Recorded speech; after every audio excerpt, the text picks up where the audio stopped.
knew each other there. So I had a wonderful upbringing. Wonderful. Well, that your face definitely shows how lovely it is. And I'm glad that your parents were able to provide that for you, and for you to have a beautiful place that you could run and play and things like that. And then you ended up somehow in Orlando, Florida. So how did that come about? So, well, my husband's family moved to Orlando, Florida, and we used to come and spend some vacations with them. And I loved it. And I always thought that we would move someday to Florida. And yeah, we made it a reality. As soon as I graduated from my PhD degree, we bought a house and we moved. And my husband got to spend some time with his parents, which was a very good thing because his mother was ill and he spent the last year of his mother with her. So Oh, he that's got a great that. blessing. Yeah, that's a Yes. great blessing. So, Yes. you indicated that you had your PhD program that you graduated. So it sounds like that was something that you had always wanted to do. Did you always know that you wanted to help people and to help people in their mental health and to help them grow psychologically? I was always inclined to that. I first became a teacher. So I'm a Okay. special educator teacher. Oh, we have a little bit in common then. That's nice. So, and then while I was studying to become a teacher, I was also taking some psychology courses as a minor. Mhm. And my major was education, but my minor was in psychology. And I thought I was going to become a psychiatrist. So my goal was to go into medical school. Mhm. And but then along the way, I decided to go into clinical psychology. And then my sister, I'm the oldest of four sisters. Then my sister became a psychiatrist. And yes, but we are almost all of us, we are in the mental health field. How interesting. I wonder how that came about. It's so interesting how people gravitate to particular fields, but I suppose that's not uncommon because there's definitely families that are full of teachers and families that are full of scientists and things like that. So those things. So is that always something that you were? Was it always a conversation around the dinner table, or was it something that you were always wondering, why did they do that, or what makes people think that way, or did you notice that you all as a family were thinking differently than, let's say, some of the people who you were living with, things like that? Yes, yes, of course. Yeah, definitely. It was my parents. They were always talking about. So my father always wanted to have boys, right? Okay. And then he had four girls. I was going to say that's a lot of estrogen in the house there. Yeah. Yes. So he used to joke about it. He used to say, even our pet is a girl. We used to have dogs and cats. And I don't know why they were all female. So my house was always surrounded by cousins, but there were all girls. And we would do pajama parties and in my house, yes, parties and different activities. And my father was always surrounded by girls.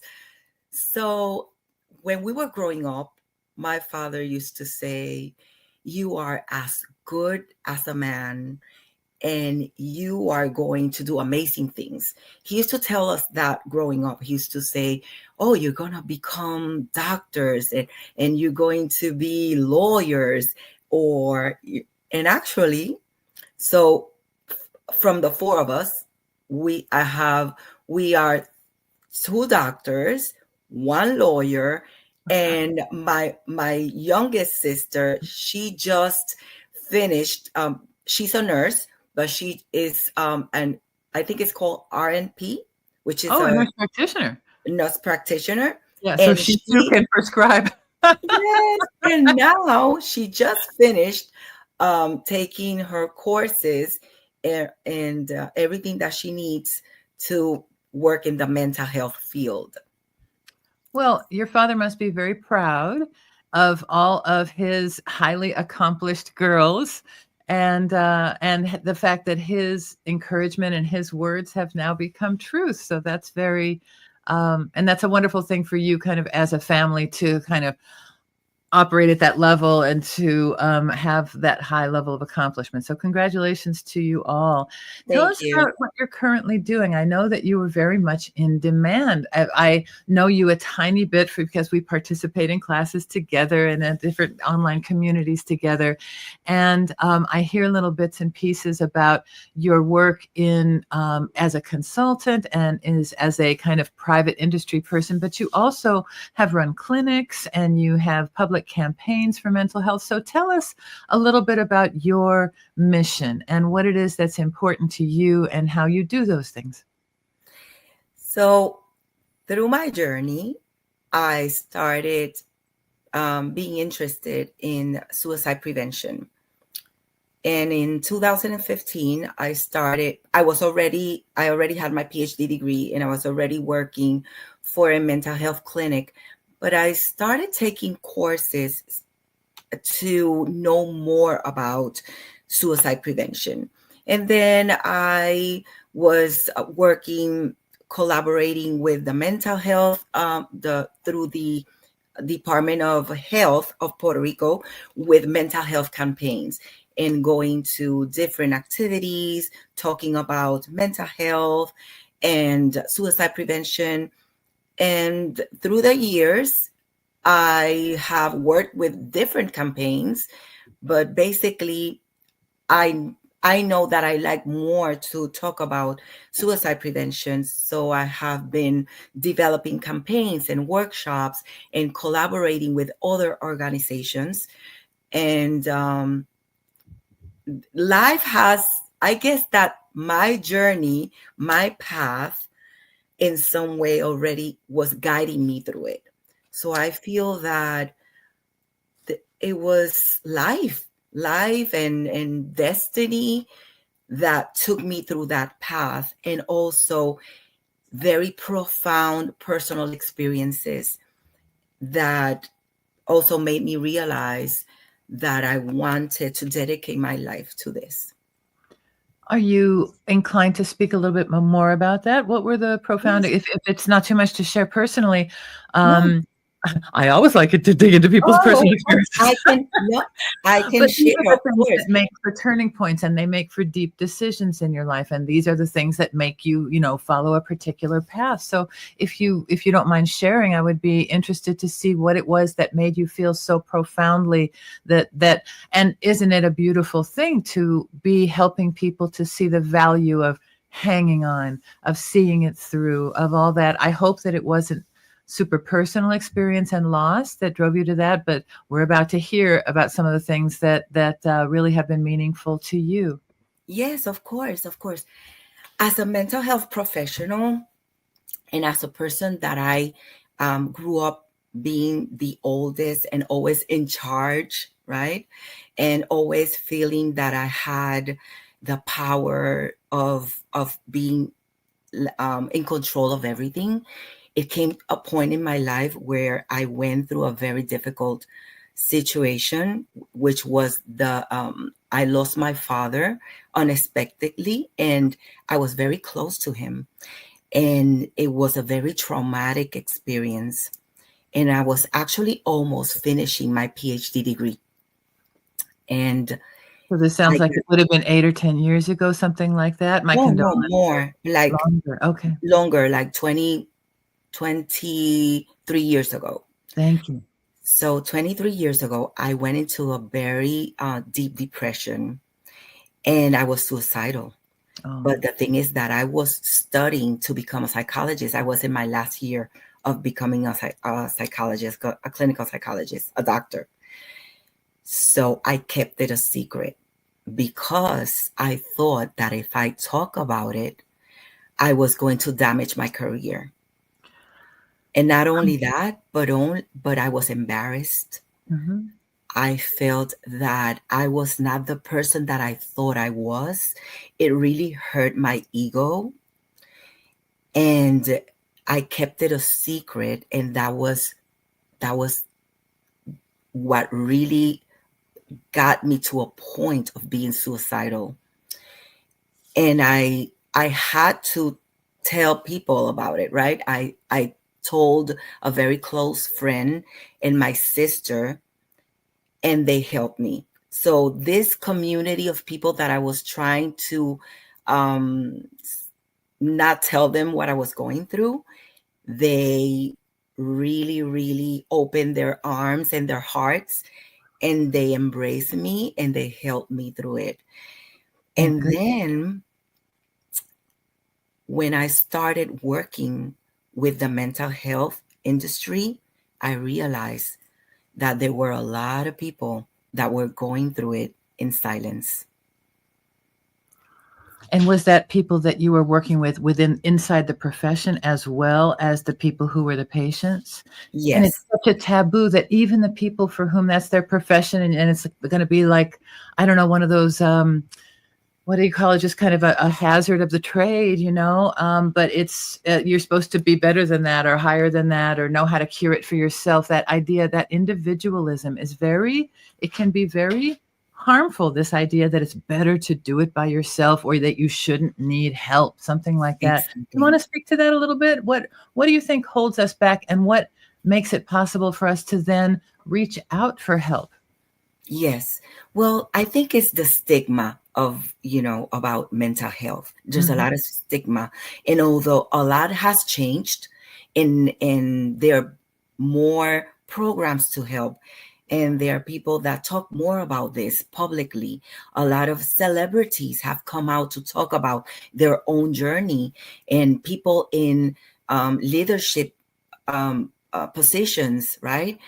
I think that culturally also there's a stigma because not too many years ago it was a crime actually to commit suicide, and because of our upbringings culturally, the religion, and what people used to say, don't talk about this, a taboo. And so I think that Well, we carry historically, we carry that with us. And socially, people feel that they cannot talk about it and they have to keep it a secret.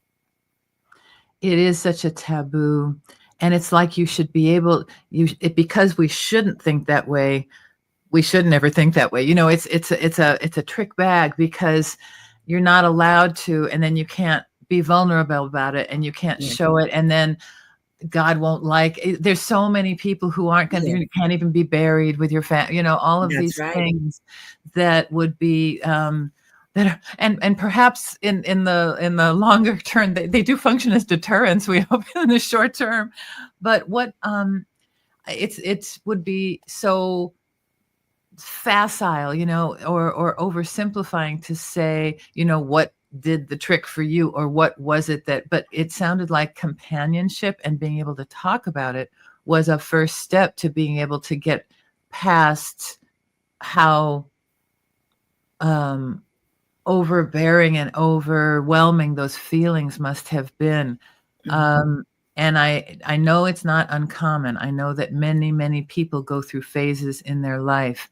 What as you recommend, or what are the things that are key for people to, if they are feeling that desperation, or they are feeling that their life is not worth living, what do you recommend to people? What are some things that are helpful? This is now a profession and there's such desperation in it. I feel very ignorant of what all to even think about is in this subject. So what have you found over the years has been supportive for people, both the people who are caring for them in the mental health field, as well as those who are struggling with it? And there's crossover, because there's people who care for people who are also struggling with these feelings as well. So what is supportive for people? What should people seek out? Yes, people should seek out for support, Mhm. and talk about it, and talk openly about it, not feel embarrassed about it, and understand that when you are going through this, there is help, and there is help that works. There is hope, because there are professionals that can help you. And there are people that have been through this that are now feeling much better, are functioning, and have found purpose of life again. And so, yes, basically, the most important thing right now, if you're going through something like this, is to talk about it, to talk to someone that you feel comfortable, and to seek help, because help works. It works. And maybe you don't see it right now, and you don't feel that someone can help you, or that you can have the help that you need. But yes, there is help, and it works. And you can go through therapy, and they're professionals that they know exactly how to help you. And you're going to see, when you feel better, you're going to look back and you're going to say, oh, okay, I understand now what happened. And you can see that it was possible. When you're there and you don't feel, and you feel helpless, you don't see how you're going to overcome this, how are you going to get better. But there is a way of getting better. So it's just And getting through to get to that place. It's just yes, being able to withstand that yes, that painful time. So what are yes. some resources? So there are internal resources. I wonder how um, do prayer and spiritual things, do you recommend those things for people as well? Are those things helpful, or are those things I don't, you can't say yes or no in anything like that, but have you found that appealing to a spiritual reality or into a religious reality, is that helpful or not helpful for people? I wonder if it maybe depends on their conditioning Well, or their background. let's say that you are a person that is a member already of a church, or of a spiritual organization.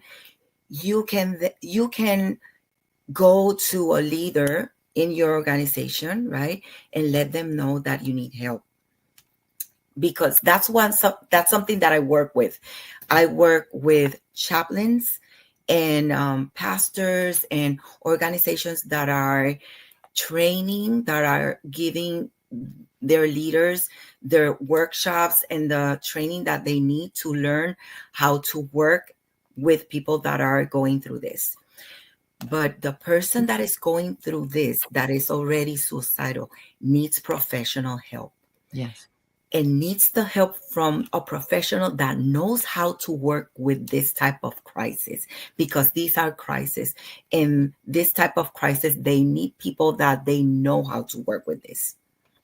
So it's very important that you search for someone that can, let's say that you feel very comfortable talking to someone close to you, a church leader or a family member, even, a person that you know already that is spiritual. It's okay, and it helps. But when you're going through a suicidal crisis, you need professional help. That's very Indeed. important, because you need to know the steps, and you need to know exactly how to help them. And only the people that have the training for suicidal prevention know exactly what is it that the person needs to be helped.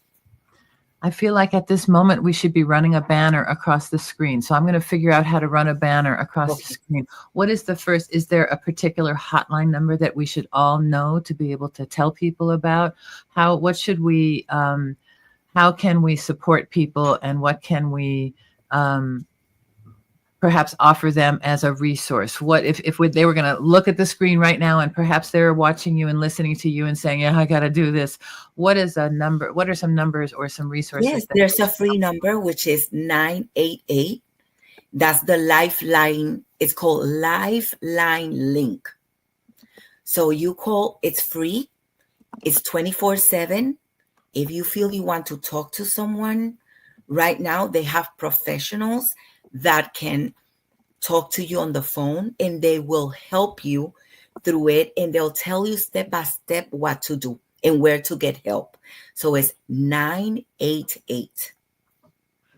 It's called 988? Lifeline. Okay, and we should be able to, I hope, see that coming across our banner now. So, Mhm.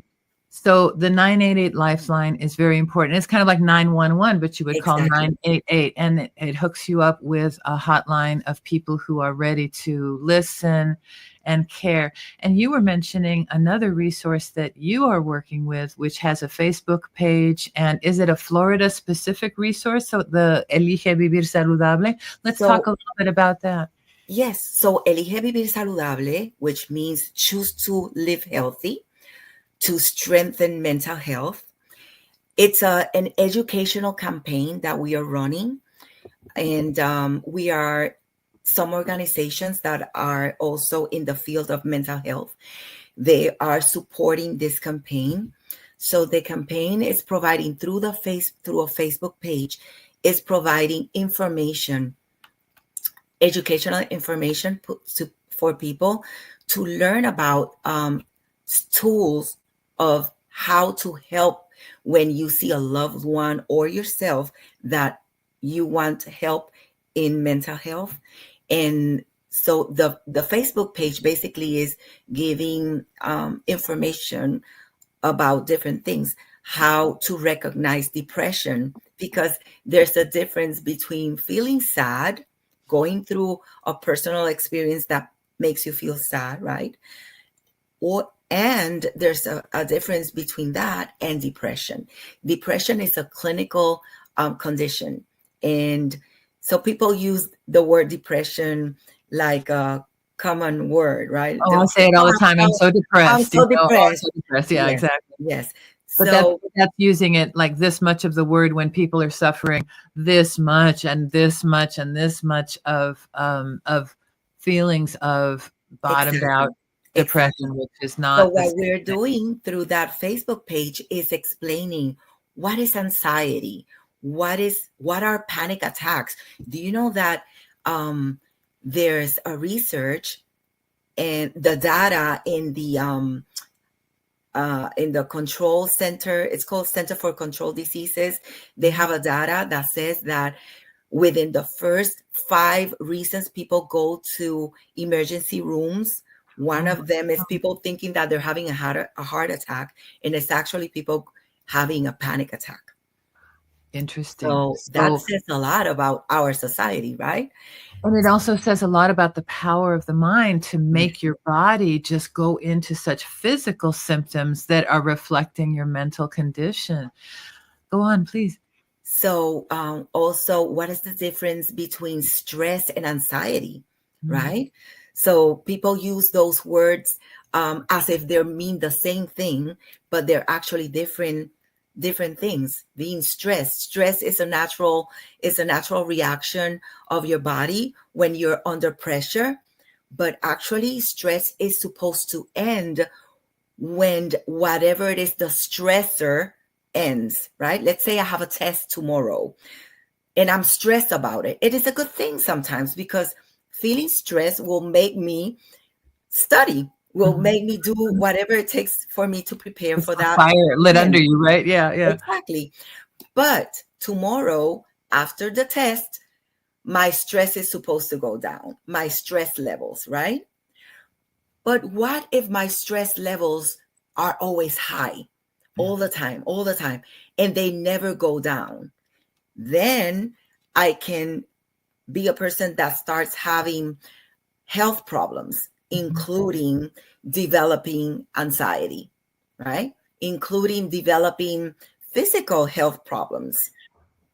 I was So, wondering if maybe you see people with autoimmune diseases and things yes, because mental stress usually means that we are gonna be scratching or irritated or something. There's gonna be something, and that happens internally as well, where things get irritated and we start attacking ourselves. And I wonder if those feelings of suicide are also a form of attacking the self of just it's these things.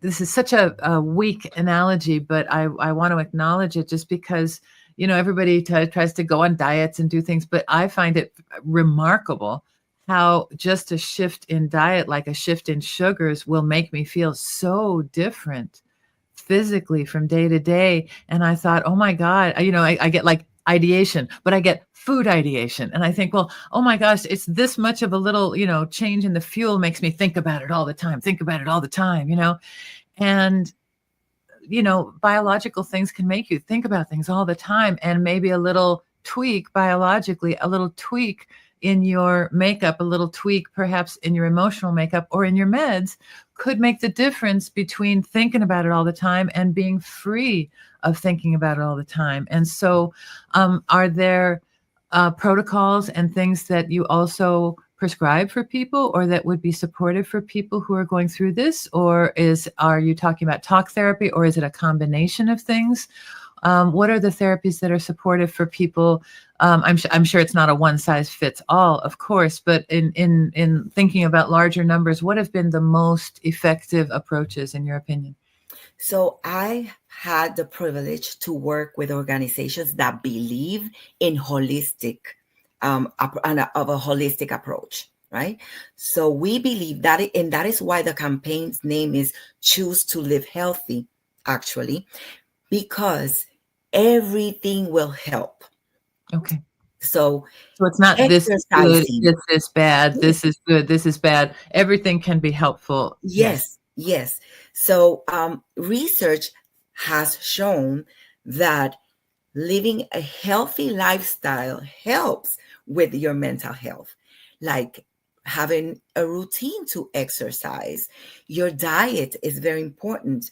So everything from nutrition to exercising to having positive relationships to surrounding yourself with positive communities to learning new skills to having time for you, what we call me time, right? Mm-hmm. Taking care of yourself, how important it is to take care of yourself, to implement in your daily routine self-care practices, right? Everything helps, even your spiritual path, what you choose that will give you the calm and the resilience to overcome any situation in life. How do you look at life? How do you go through an experience, even if it's a very hard experience, but how do you manage your emotions?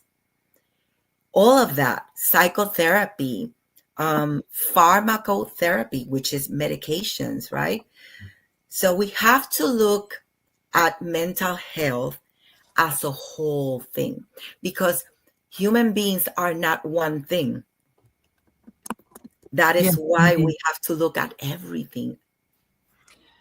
So a holistic approach. And so I appreciate you're also talking about some of the spiritual things. Let's pivot a bit, and I'm going to put up the link or the banner in a moment just to remind people of the resources they have available. Let's talk a little bit about you in terms of your trajectory. What has been inspiring for you? What are there people or teachers or particular spiritual pathways that have been inspiring to you, or that have been motivating for you to move forward in your life and to find hope and inspiration in your life? Yes, of course. Well, in my line of work, and right now, what I do is that I'm in charge of the operation of the entire clinic, and we're opening a new clinic in Miami, Florida. So in my line of work, I've had the honor of working with people that I see the change. I see people that have changed their lives for the better and have found their path. Not only that, but have found meaning and purpose in their journey and have turned around any obstacle, any situation, any trauma, and have used it as fuel for whatever it is now that they're moving towards or trying to work with, right? So I know mothers that have gone through very difficult situations with their kids. And I'm very inclined with helping mothers that have children that have mental health illnesses, because we live in a society that tends to put the guilt in parents when you have a child that is mentally ill. And we all know that right now we have seen so many tragedies in schools, in our communities, right? And it's a very sensitive subject because mothers feel the pressure, the guilt, the shame, and mothers, they need our support other also to deal with this. And so I've seen mothers that have been through very difficult, hard times with their kids, and now they are working in organizations to help other mothers or to help kids with mental health illnesses. And I've seen people going that have gone through very hard moments and turning it around after getting the help that they need and using it as a life purpose to do very important, great things for society in our communities. That sounds like such an alchemy, to turn something so difficult into something so golden that can Yeah. be both a career and a great gratification to help other people, and then just to be that help for other people Yes. is so key. Yes. And what a blessing that you have been able to do that for other people. Is it a hard profession to stay in? I can imagine that keeping the energy to keep going can be difficult. I know that in teaching special education, that's often a struggle, is to keep going, just because it's work and it's a lot of it takes from one. I shouldn't say that. It requires that there's a lot of energy flow, shall we say, between the practitioner and the patients and the workplace and the situation and the society and all that. So what is energizing for you? Where do you go to re-energize yourself, to seek inspiration? What is it that inspires you? In addition to those mothers that you see, for example, turning their children's life around, supporting other mothers, and finding a life path in helping others, are there other things that are inspiring to you as well? Yes, my community, and being member of different organizations and feeling that I am following my heart. Also, self-care practices are very important for any mental health provider or any provider in the health field, right? As well as teachers and firefighters and police men, right? And Yeah. yes, Well, we there, we know that there are some organizations that acknowledge and support some of the first responders because they also often will struggle with having witnessed so much trauma or handled so much just things to do as part of their job, that it becomes a big emotional weight or a big emotional load to carry. And um, they're supposed to be strong and carry it and be heroic and all those kinds of things, and yet um, every hero has a journey, and that journey has ups and downs and ups and downs, and so it is indeed heroic to have struggles. And yeah, so I wonder if that's another frame, and what do heroes do to find help and to find support as well, because heroes don't work alone. no. So yeah. That And is why surrounding yourself in a community that you feel that you belong there. Belonging to a community and feeling connected and supported and understood and comfortable in your community is very important. So one of the things that I will tell everyone is find a community that aligns with your values and your experiences, and you can share who you are and your interests, and you will feel it will give you the spark that you need in life to keep going, because you're supported and you're surrounded. You know, heroes don't need to do it alone. We need communities of heroes, right? That's Indeed. very important. And you're a hero to many people. I'm sure that there are many people who could point to you and say, without her, I don't know where I'd be or if I would be, you know. And so bless you, many blessings upon you for what all you have done in your career, and what you will do in your career. You both work in the clinical setting as you were, as well as working in the private setting as a consultant. Is that right? Well, right now, yes, I do both. And but what I do, I work at a administrative level right now. Mhm. So right now what I'm doing is I'm running the clinic.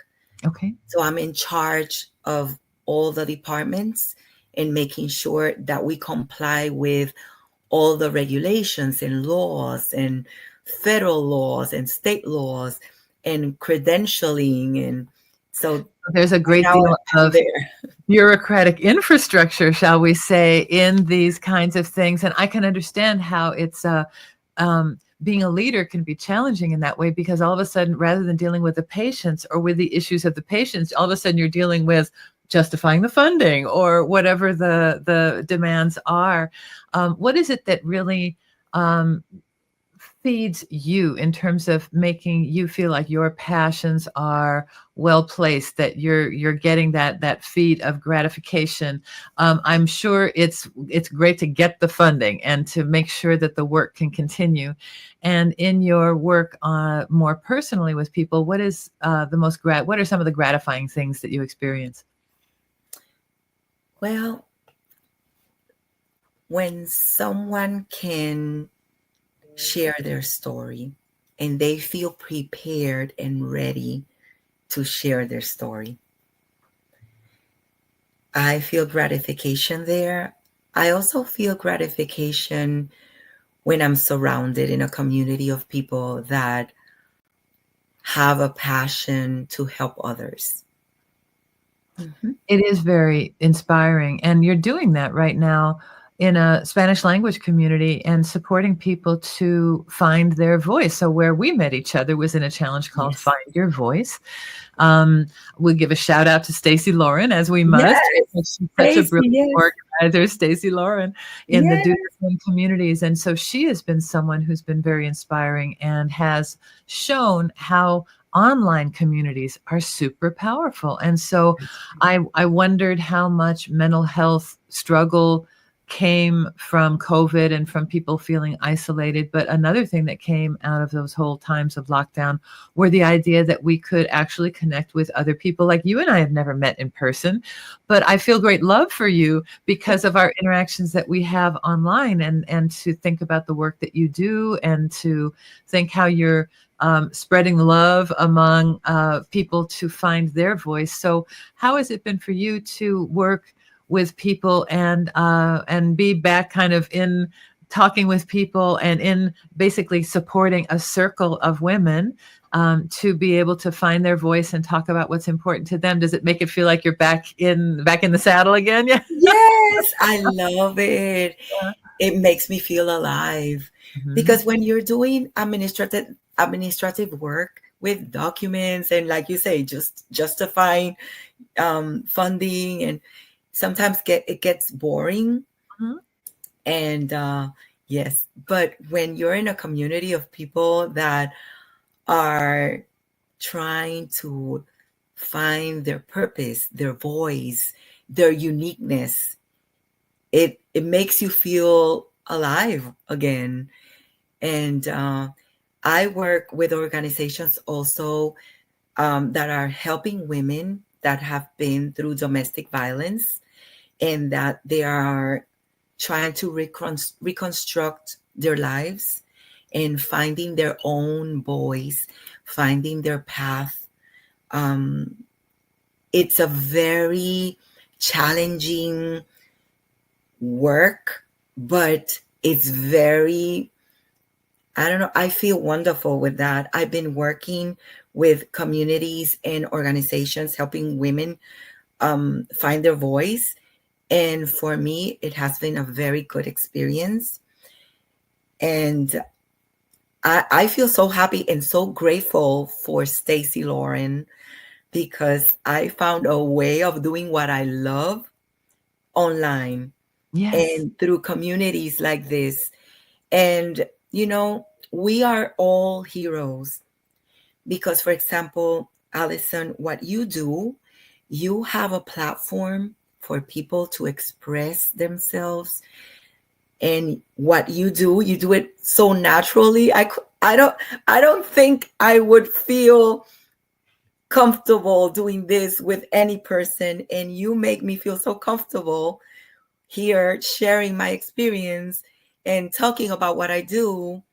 So you are doing part of whatever we are, like a, how do you say rompecabezas in Oh, English? yeah, a A puzzle. puzzle. We are pieces of a puzzle. So I wouldn't be able to share my story or to share my passions without people like you that have the passion and the skills to make it this easy.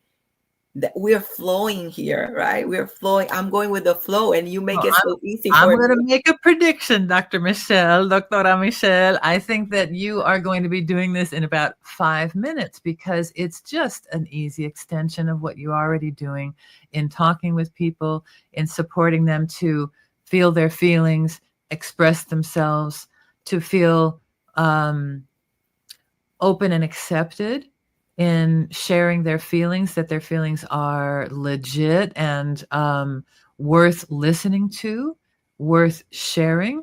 And so I wish you much success. And if there were a message that you wanted to give to anybody who might be listening right now, in terms of what you want everybody to keep in mind, a life philosophy or any kind of advice, what kind of what's been a good thing for you to keep in mind or to share with others as life advice?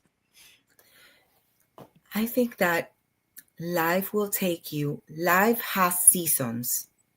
I heard a pastor said something uh, a couple of months ago that I really loved, which is like the year has four seasons in life, right? We have spring, which it means everything grows and everything looks beautiful and we can smell the flowers, and we go outside and we feel warm, and everything looks so promising, right? Life has the same. We go through seasons. We go through spring seasons. We go through summer. We go through fall, where everything seems to fall apart. Everything seems to end, right? Like when we go during the fall season, we see the trees and the leaves, they start turning different colors and they start falling from the trees. So we go through seasons in our lives also where we feel that things are falling apart or things are ending in our life. And then we go through winter where things seems to go through a stage of being frozen or hard or difficult. So life has cycles. So we need to understand that every cycle in our life is important, even the hard ones, because we are always evolving, growing through it. And going through hard moments and feeling sadness and feeling that we're overwhelmed doesn't mean that you cannot do, like, it doesn't mean that you are stuck there. It just means that you're going through something, but good times are coming also. Spring is coming again. Summer is coming again, because that's how life works.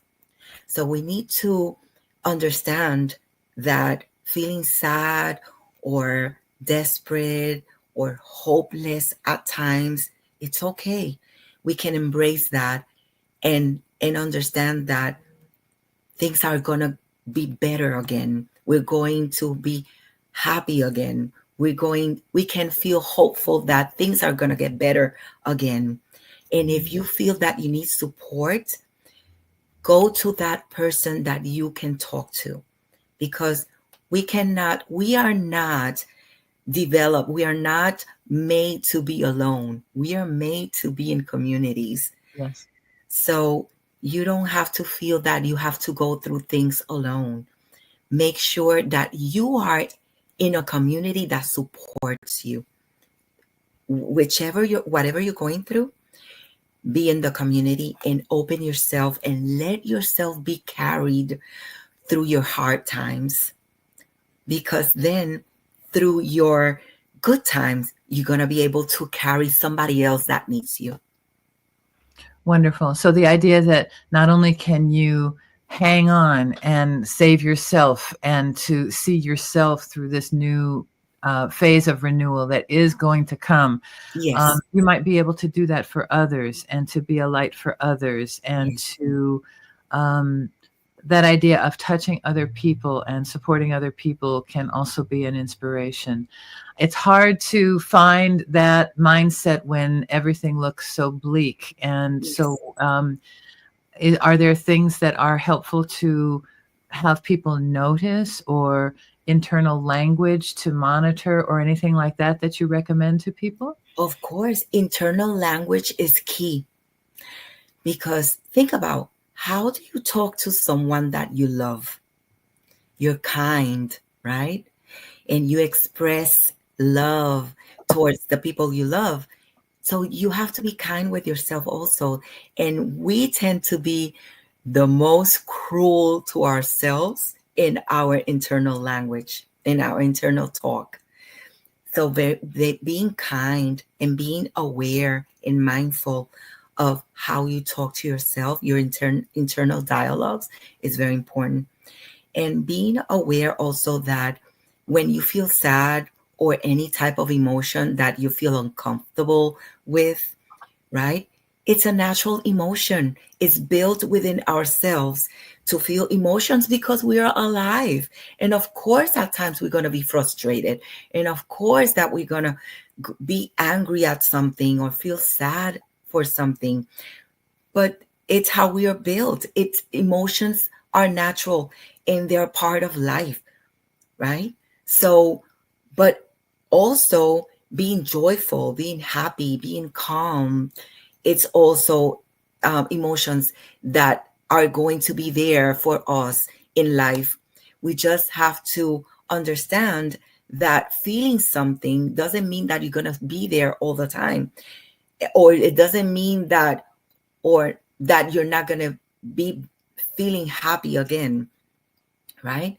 Yeah. So embracing emotions is very important, and being aware of your internal dialogue. Do you advocate people to journal or to keep track of their feelings, or Yes. to do you use affirmations or other kinds of intentional Yes. um, setting of goals and things like that?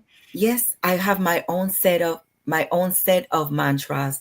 Every morning, the first thing that I do, I took a mantra from someone that I talk to myself, and it's the first thing that I do. And I speak to myself. I would say, "My name is Michelle Almeida, and all good things come to me."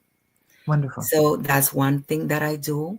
I also use the one that says that all is well and I will have the help that I need at the time that I need it, on the correct time.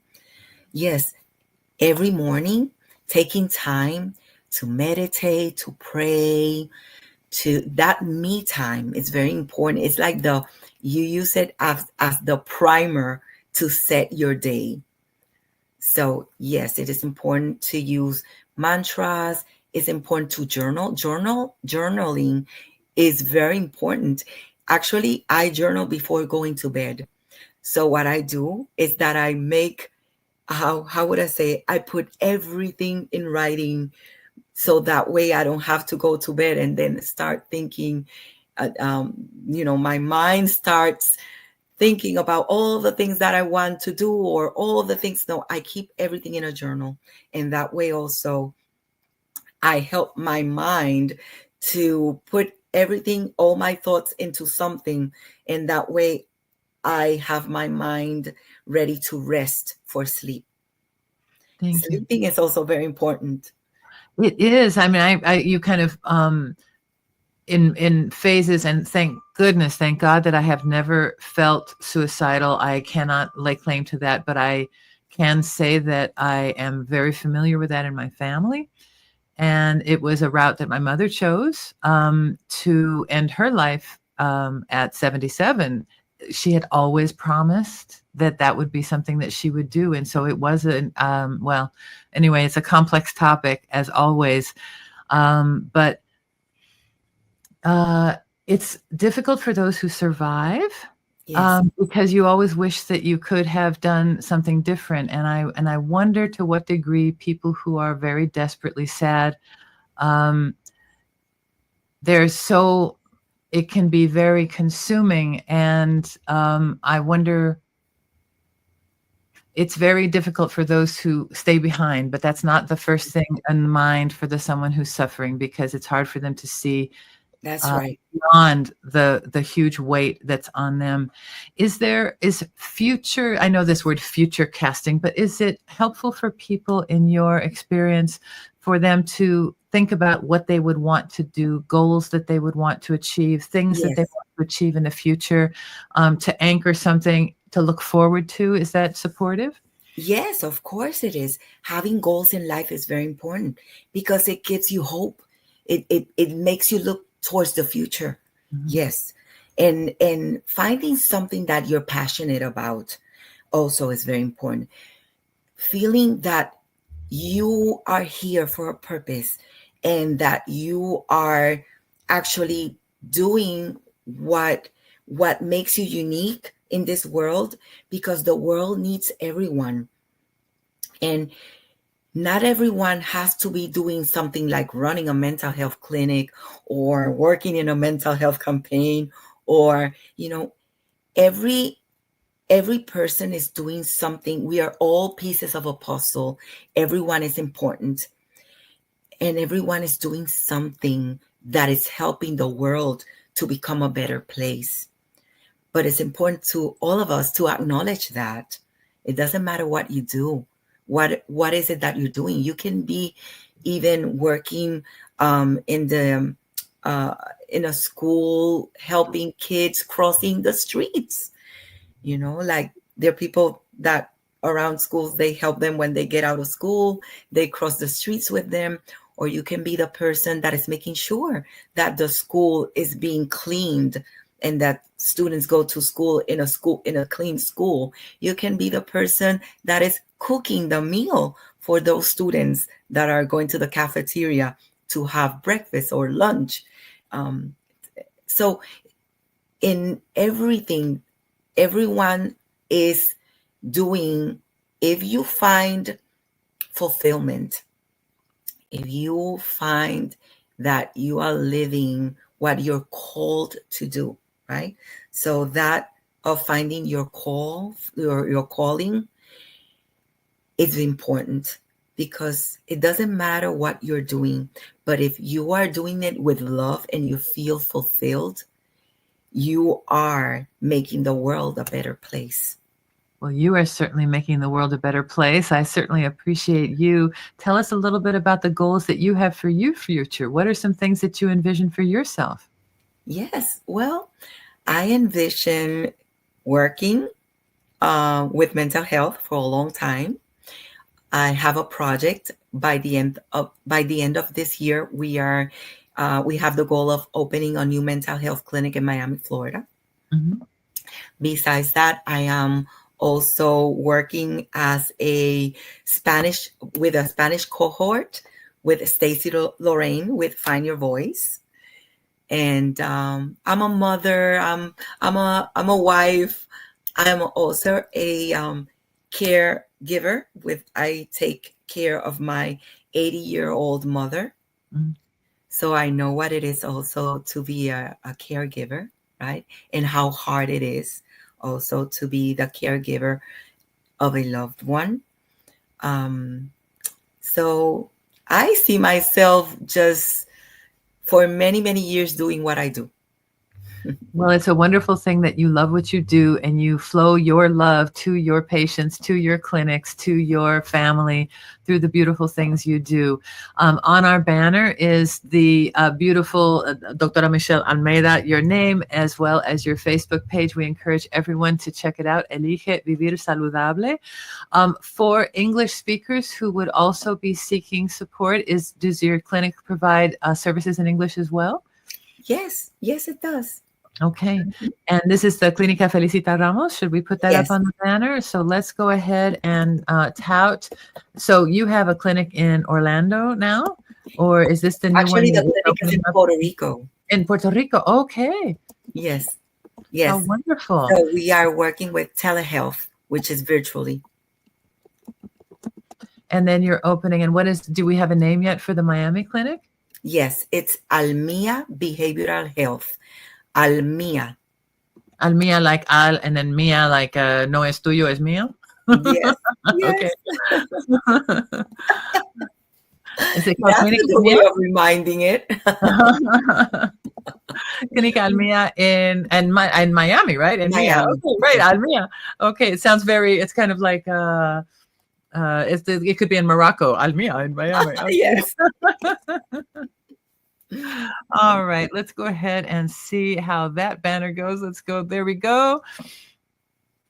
Yes. And so I thank you very much for joining us today. I wish you great success in expanding the resources to support people in staying mentally healthy, in staying alive, in finding their life purpose, in surviving the winter of their lives into a beautiful new spring, in imagining a beautiful future for themselves and for their family. And that may everyone please connect with a wonderful community, either in person or online or both, and find beautiful people like Dr. Michelle Almeida, who can smile and tell you wonderful things and give you wonderful reasons to hang on and to live, to fight another day, to help people another day, to connect.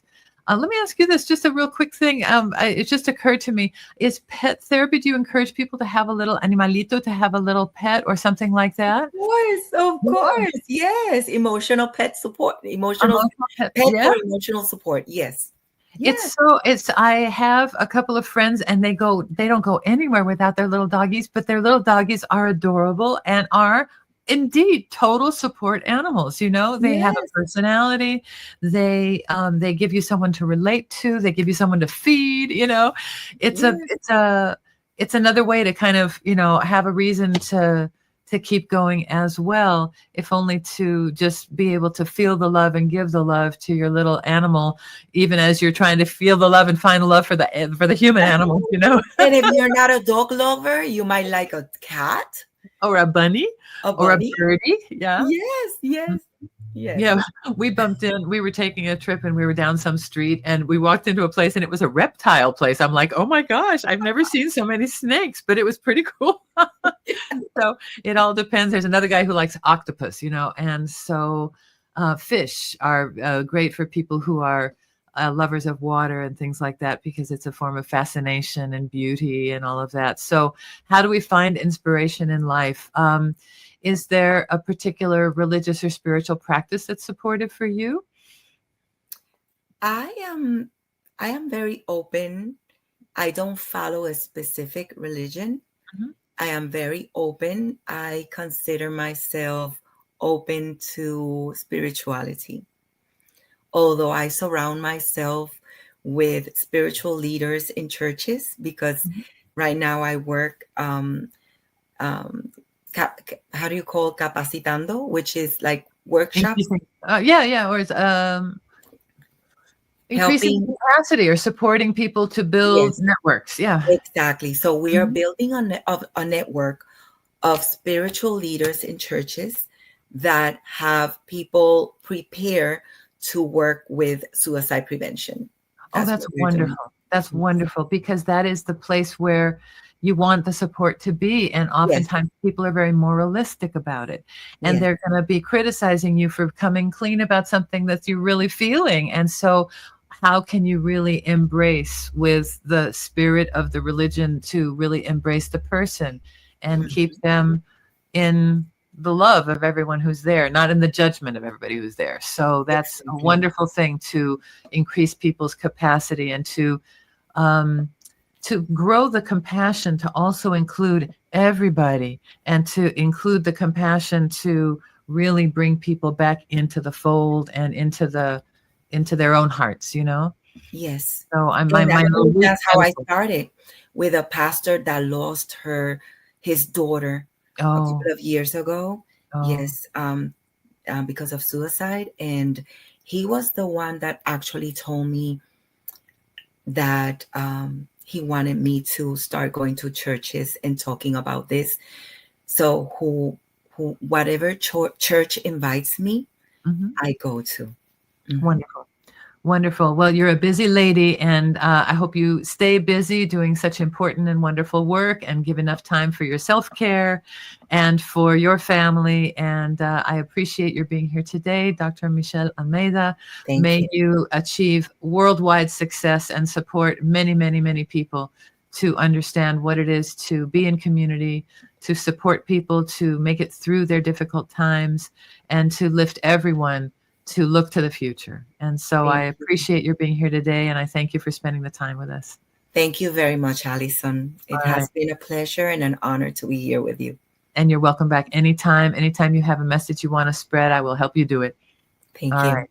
Thank you so much, everybody. And here she is, Dr. Michelle Almeida from her Clínica Felicita Ramos in Puerto Rico and the Clínica Almia in Miami coming soon. And much success to you forever and ever. Thank you for being with us. Thank you. Bye-bye.